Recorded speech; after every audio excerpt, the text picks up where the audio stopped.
El radar. Capta lo que pasa.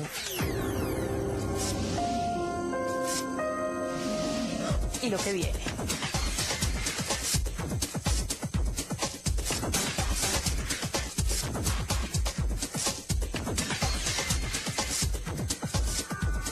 El radar capta lo que pasa y lo que viene.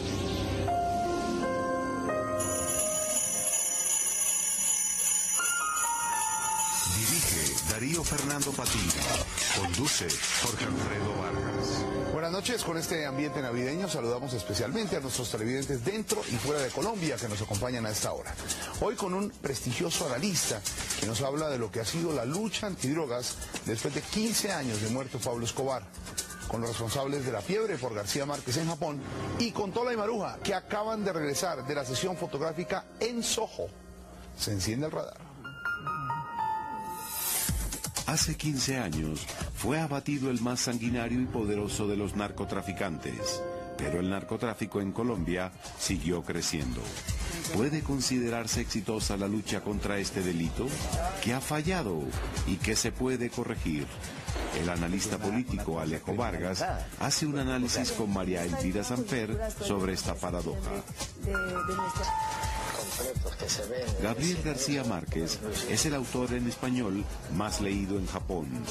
Una exposición sobre él y un seminario en Tokio convocan público de todas las edades. Darío Fernando Patiño fue testigo de esa fiebre y habló en la capital japonesa con dos de los responsables, el traductor Fumiaki Noya y el escritor Ikezawa Natsuki. Oítes, Tola. Vites que en las pirámides salieron tumbados algunos de los militares que participaron en la operación Jaques. Qué pesar, ¿no? Ellos dicen que ellos confiaron porque vieron en la fila gente de la Cruz Roja. El radar ya está encendido. Hoy se ha vuelto a hablar de Pablo Escobar porque hace exactamente 15 años fue abatido en un tejado de Medellín. Fue el día de su final y el de su era de terror. Pero aunque se proclamó como el comienzo del fin del narcotráfico, la realidad durante estos 3 lustros y en este presente es muy distinta. Se intensificó la persecución, sí, pero al mismo tiempo crecieron los cultivos ilícitos y creció el tráfico y los delincuentes se reprodujeron de manera asombrosa, no solo en Colombia, sino también ahora en México. Algo tiene que estar pasando con la lucha antidrogas que tanto dinero y tantas vidas ha costado. Muchas voces autorizadas reclaman hoy un vuelco en la estrategia y confían en que Estados Unidos adopte una nueva mirada. Una fecha como la de hoy sirve para analizar la absurda paradoja en la que está envuelta el país, donde mueren, capturan o extraditan a los narcotraficantes y el fenómeno sobrevive. Por eso María Elvira Samper, editora de Cambio, buscó el análisis de una de las voces más autorizadas en política y seguridad, el profesor de la Universidad Nacional Alejo Vargas. Elementos de reflexión en el radar. María Elvira Samper entra al radar. ¿Por qué cree usted que fracasó la estrategia de la lucha contra el narcotráfico? Pues, María Elvira, yo creo que el problema con el narcotráfico es que creo que ha partido de un mal diagnóstico y evidentemente ha habido una carga mucho más ideológica que realmente una mirada pragmática del tema. ¿Por qué cree que el diagnóstico está mal hecho? Se ha hecho el problema como un problema fundamentalmente de seguridad a los estados.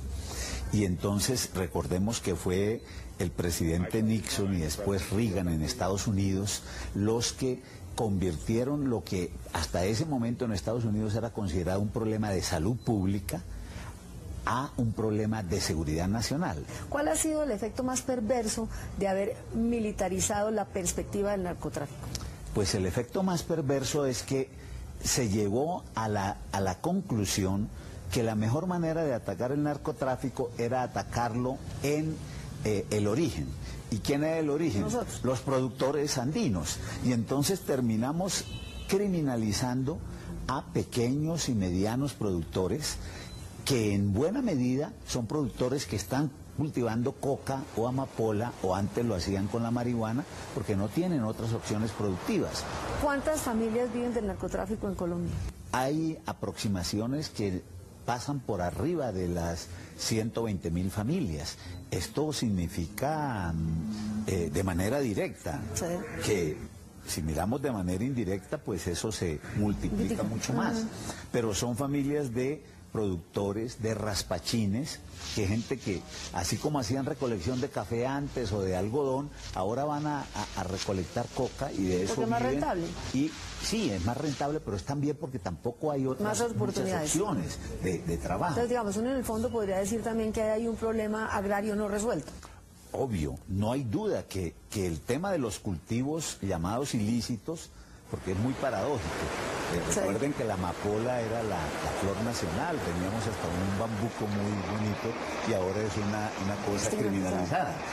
O sea, los cultivos se van criminalizando progresivamente, pero evidentemente ese no es el tema. ¿En qué medida todo este tema del narcotráfico, de la penetración del narcotráfico, ha incidido en la persistencia del conflicto armado? Esa es una cosa muy interesante, porque ha habido una tendencia también equivocada, a mi juicio, en los últimos años, de creer que el conflicto armado se explica únicamente por el narcotráfico. Y obviamente que sabemos que el narcotráfico se volvió un combustible muy importante para las guerrillas, para los paramilitares, etcétera. Eso no hay ninguna duda. Pero evidentemente lo que hizo fue que confundió las estrategias, y eso tiene un poco que ver con el papel de Fuerzas Armadas, de policía, porque de alguna manera superpuso la estrategia contra la guerrilla o contra insurgente y la política de lucha contra el narcotráfico, y las volvió una sola cosa. ¿Qué implicaciones tiene el hecho de que el narcotráfico haya dejado de ser una cosa de la policía para haberse convertido en una cosa del ejército? Nosotros tenemos en Colombia una particularidad que no es precisamente muy buena, y es que en Colombia nunca hemos tenido una distinción entre defensa nacional y seguridad interior. Como aquí ha habido una persistencia de la violencia a lo largo de toda nuestra historia, entonces Fuerzas Armadas y Policías siempre se han ocupado de lo mismo. ¿Usted cree que en esta nueva coyuntura, después del 11 de septiembre, de nuestro alineamiento con toda la doctrina norteamericana y la política norteamericana, eso se hizo aún más evidente, más fuerte? Lo importante es que son problemas que tienen que ver con lo nacional y lo internacional. Luego, es verdad que una estrategia tiene que tomar las dos dimensiones. Pero el tema nuestro es que el narcotráfico es un tema de criminalidad en esencia. Y los temas de criminalidad en cualquier sociedad son temas que competen a la policía. Con la llegada de Obama a la presidencia, ¿usted cree que se abre un espacio para que por lo menos haya la voluntad de mirar y de demostrar que tantos muertos, tantos presos, que son los pobres chichipatos y mulas, tantas incautaciones, tantas humillaciones, lo que han hecho es más rentable el negocio y además una cosa mucho más grave, han puesto en jaque a las democracias, han corrompido las instituciones? ¿Usted cree que este escenario es propicio con este cambio de era? Yo creo que abre, como en muchos otros campos, como bien dice, una esperanza.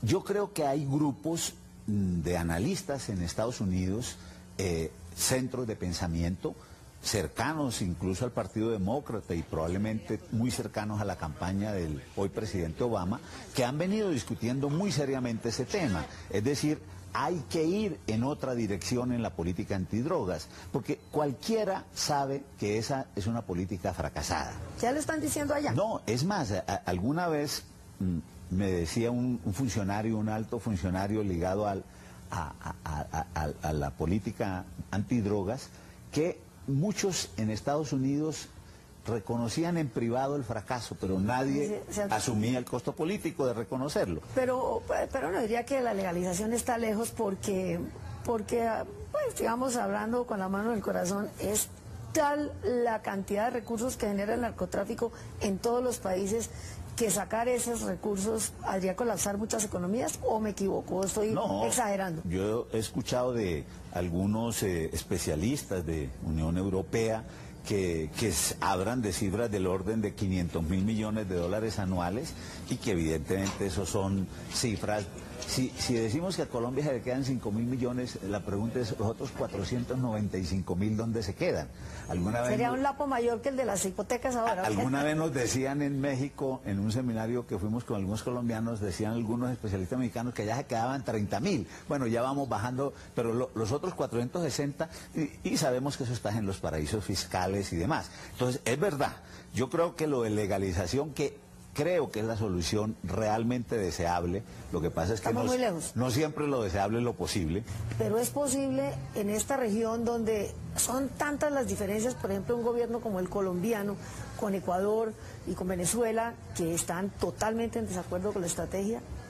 ¿Es posible unir esos esfuerzos? Yo creo que hay que insistir en esa dirección. El problema es cómo lograr que se articule en términos de yo diría una gran reflexión colectiva, probablemente una conferencia, que permita que de una manera muy realista se empiecen a ver opciones por dónde andar. Y yo creo que este cambio en Estados Unidos va a ser muy importante. Ojalá gobiernos como los de la región tuvieran, digamos, esa actitud de no simplemente asumir incondicionalmente, sino propositivamente decir, bueno, somos aliados, pero entonces, como aliados, ¿por qué no convocamos una cosa a reflexionar sobre esto? Porque no está funcionando.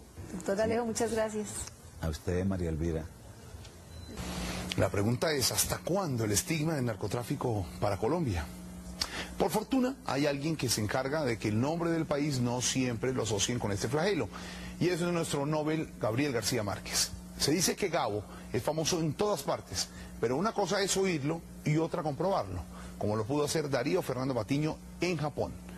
Él presenció una exposición y un seminario sobre García Márquez en Tokio, organizado por la embajadora Patricia Cárdenas y el Instituto Cervantes, y ratificó que el hombre de Aracataca es el autor de habla hispana más popular en ese país.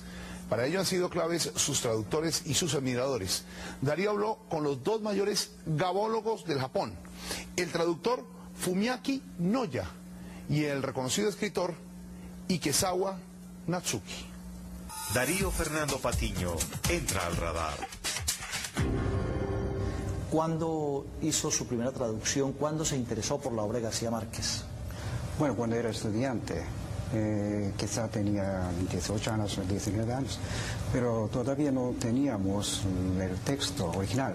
Entonces, quizás básicamente yo empecé a aprender o estudiar la literatura hispanoamericana cuando era estudiante de posgraduado. Por eso en la década de los años 70, ¿no? ¿Cuál fue el primer trabajo, texto de García Márquez que tradujo? La crónica de una muerte anunciada. Es que mi maestro ya había traducido 100 años de soledad en el 72. ¿Qué tan difícil es traducir a García Márquez? Bueno, en cuanto a la historia, me interesaba mucho, entonces no fue difícil, pero en cuanto a los idiomas, ¿no? Sobre todo los idiomas de Caribe, de Colombia, era un poco difícil de encontrar. En esa época no teníamos ningún diccionario en cuanto al colombianismo. Por eso tenía que preguntar a los profesores colombianos, por ejemplo, que residía aquí en Japón. Después de Crónica de una muerte anunciada, ¿usted ha seguido traduciendo a Gabo? Algunos cuentos que consta de libro de 12 cuentos peregrinos, ¿no? ¿Y la obra periodística también? Sí, sí. ¿Los japoneses disfrutan de la obra de García Márquez? ¿La entienden? Claro, muy disfrutan, ¿no? Pero no sé si entienden bien, porque hay cosas que entienden rápidamente, pero hay cosas también que es muy difícil de comprender. Pero de todas maneras, con el humor y con el, ¿cómo se llama?, alegría, los lectores japoneses siempre nos gustamos mucho la literatura de García Márquez. ¿Cree usted que es lo más difícil de comprender para los japoneses en García Márquez? ¿Algunas expresiones suyas o la misma obra, el realismo mágico? Eso depende de los lectores, porque nosotros, los que podemos leer en español, entonces siempre leemos el texto original, ¿verdad? pero los lectores, otros lectores tienen que leer en japonés. Entonces, quizás a través de la traducción hay alguna dificultad para comprender lo que dice García Márquez en la historia. ¿Cuáles son las palabras, las expresiones más difíciles de llevar al japonés? Quizás, por ejemplo, mamar gallo. Y esa famosa expresión con la que termina El coronel no tiene quien le escriba y que usa en otras novelas, ¿cómo pasa al japonés? Ah, mierda, sí. ¿Es difícil? Bueno, no, pero en la crónica también aparece sale esa palabra, mierda. Ángel Vicario dice mierda. ¿Es García Márquez en Japón un escritor de un grupo selecto? Bueno, en cuanto a Borges, muy selectos, ¿no? Pero en cuanto a las obras de García Márquez, hay muchos lectores. ¿Es popular? Muy popular, muy popular. ¿En todas las edades? Sí, yo creo. Desde los estudiantes hasta los viejos. Usted ha hecho traducciones de Pablo Neruda, Octavio Paz, Manuel Puig, Vargas Llosa, el mismo Borges, autores españoles.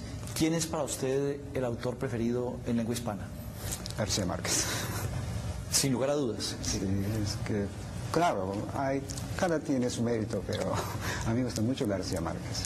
Usted habrá tenido que conocer mucho sobre Colombia para traducir a García Márquez, pero ¿usted conoce Colombia bien? No tanto, yo fui una vez, pero no, nada más. Entonces yo quiero vuelvo a visitar Colombia. Pues muchas gracias, señor Noya, por traerle a los japoneses a García Márquez y ojalá pueda hacerlo con otros autores colombianos. Me agrego mucho de Arroyo. Gracias. Y uno de esos muchos admiradores de García Márquez en Japón es el prestigioso escritor Natsuki Ikezawa. Señor Ikezawa, buenas tardes. ¿Le gusta García Márquez? Mucho. ¿Por qué le gusta? Soy un buen lector de los ganadores del Nobel desde pequeño y he tenido el placer de leer varias obras de literatura occidental.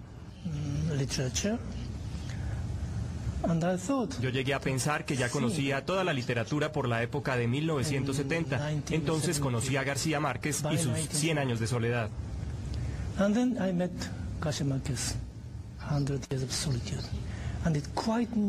En ese momento supe cuán impresionante era desde la forma más profunda de la creación.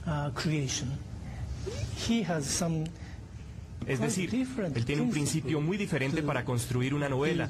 Todo es muy diferente, todo es muy brillante, y yo estoy encantado con sus obras.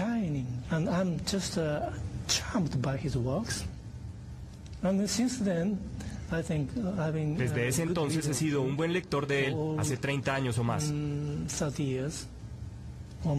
¿Lo ha leído en japonés o en inglés? Al comienzo lo leí en inglés. La versión japonesa se publicó 3 años después. ¿Está bien traducido al japonés, en su opinión? Sí, muy buena. De hecho, el traductor reescribió la misma novela hace más o menos 3 años, así que está muy bien. Tiene más cosas para el público.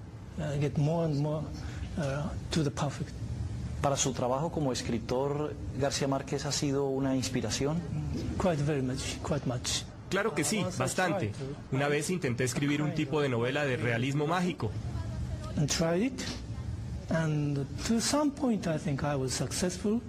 Y en algún punto creo que fui exitoso. Como te comenté anoche, es la historia de un presidente de un país en una isla imaginaria en el Pacífico del Sur. Es una novela del tipo de dictadores, de realismo mágico combinados todos juntos. ¿Usted ha conocido algo más sobre Colombia distinto a García Márquez? No mucho, porque para mí García Márquez no solo representa a Colombia, sino a toda Latinoamérica. ¿Y a él lo conoce personalmente? Personalmente, no lo he visto aún. ¿Cuál es para usted la obra más importante de García Márquez? No puedo negar que es 100 años de soledad. Bueno, muchas gracias, señor Ikezawa. Qué bueno encontrarse con Gabo en todos los rincones del planeta. Y qué bueno refrescar la noche con la presencia de las ilustrísimas y ahora nudistas, Tola y Maruja. Tola y Maruja entran al radar. y entran al radar al lado del árbol de Navidad. Este caracol sí está más lejos que la reelección de Uribe. Sí, ¿no? ¡Ay, señora! ¡Ay, de Navidad! Ay, feliz. Guagua Alfredo. Llegó diciembre. ¿Qué pasa, guagua? A ver, Guagua sigamos. Alfredo, ¿no? El nuevo muñeco. El Papa Salió hoy. Uribel. Papa Uribel. ¿Papa cómo? Papa Uribel. Papa Uribel. Sí, sí. Canta villancico, dale Maruja, hazlo cantar. a ver. Hazlo cantar, vea. En Putumayo protestando en las encuestas voy bajando. Si me ven, voy camino al 2010. Tuki, tuki, tuki, tuki, tuki, tuki de MG. Apúrate, José Odulio, vamos a ver a Jesús. Tuki, tuki. Mira, están vendiendo en todas partes. Claro. ¿Le han sacado ustedes? Compre lo que ya está agotado. Papa Uribel. Papa Uribel. Papa Uribel. Tuki, tuki, ¿no? Ay, ¿Cómo van? rendidas, Guagua Alfredo, porque venimos de Pasto, acompañando a Navarro Gol en su huelga de hambre. Estuvieron en Pasto con el gobernador. Estuvimos Ya Navarro está muy flaco. Sí. Muy flaco, ya le queda floja la pata de palo. Le queda bailando prácticamente. Ay, Todo Nariño lo apoya. Ayer hubo una marcha de Cuyes. Sí. ¿Qué dice? Cuyes o Cuis. Una marcha. Yo he oído que son cuis, pero... Bueno, marcharon los Cuis. Marcharon los Cuis con pancartas, adelante gobernador. ¿Ah, sí? Sí, apoyándolo. Jorge en su huelga de hambre, ¿no? En su huelga de hambre. Es que siguen destapando cosas de DMG. Mire, que DMG prácticamente ha resultado ser una caja de panderos, pues, porque eso... No. Caja de Pandora. Es una caja de Pandora, claro. Yo siempre entendí No, de la pandero, mitología, una caja donde salen muchas cosas y van saliendo muchas sí, sorpresas. salen muchas sorpresas. Vean la de hoy, más de 2000 militares tumbados en las tales pirámides, ¿no? Hágame el favor. Qué pesar, ahí se les fue la platica de los falsos positivos. No. Sí. No, son diferentes. Pero... Y también hoy tuvimos que ir a la fiscalía a poner el denuncio contra la revista Soho ¿Con la revista qué? Soho. Sí, les puse un denuncio. ¿Un denuncio en la fiscalía? ¿Por qué? Guagua Alfredo, ¿Qué no pasó? supiste lo que nos pasó. No supiste lo que nos pasó. ¿Cómo te parece, Patio, toma agüita? ¿Qué pasó? ¿Cómo te parece que el sábado fuimos pues a hablar allá en la revista esa Jopo, Soho. Fuimos a hablar sobre lo de las fotos con el director, con Daniel el Travieso. Daniel Samper, sí. Entonces nosotros le dijimos que nos mostrara la revista, que nosotros no la conocíamos. ¿A usted nunca la habían visto? Nosotros no conocíamos la revista. Entonces ¿No vio caras pornográficas? nos la mostró y apenas vimos esa foto nosotros dijimos, no, ni riesgos, nosotros no salimos aquí, no tiene riesgos. Entonces para calmarnos, allá en la revista nos brindaron aromática. Sí. Hasta ahí nos acordamos, Jorge. No. Burundanga. ¿Cómo te parece? ¿Cómo puede ser? Aparecimos el domingo allí en el botadero de Doña Juana. En el basurero, ¿qué? Las dos de mucha tanga. Sí. En tanga, Jorge. ¿Quieres que te sigamos contando lo que nos pasó? Sí, ¿qué pasó? Pero ahorita te tocó chupate los comerciales. Ay, bueno, vamos a ir a unos comerciales, los amables anunciantes, y regresamos para que nos termine contando de Soho. Ya regresamos. Vos no conoces un abogado bueno que... El agua aromática, la hierbita.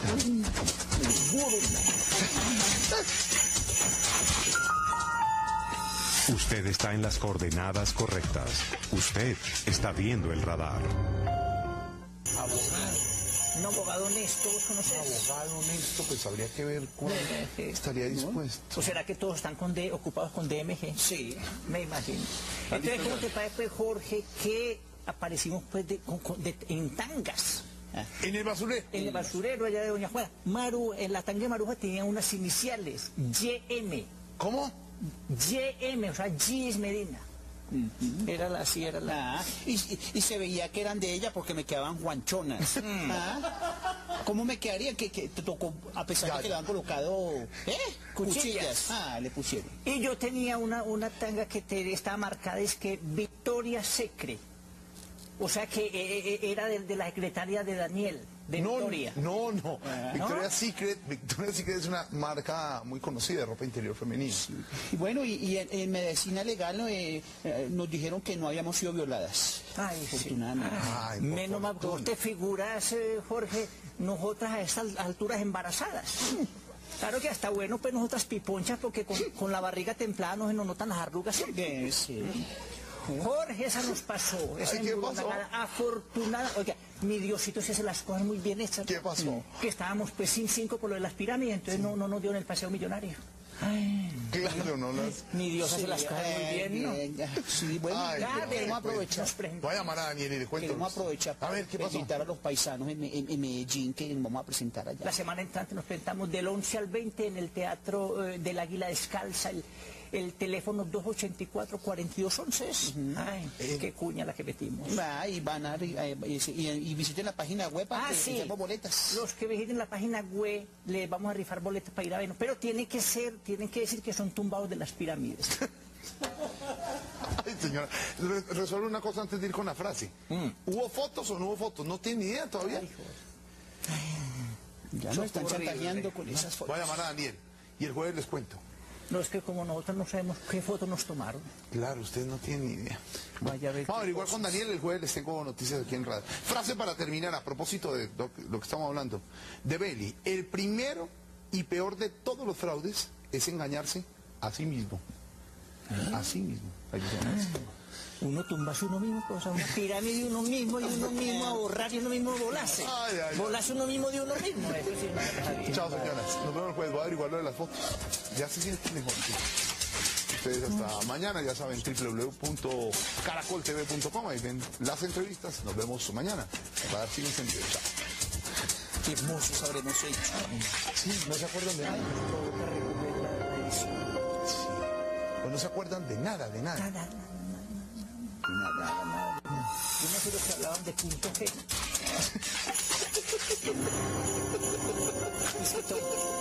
Tómale el punto G, eso es lo que yo dije. Ay, me acuerdo siempre gallos y medianoche.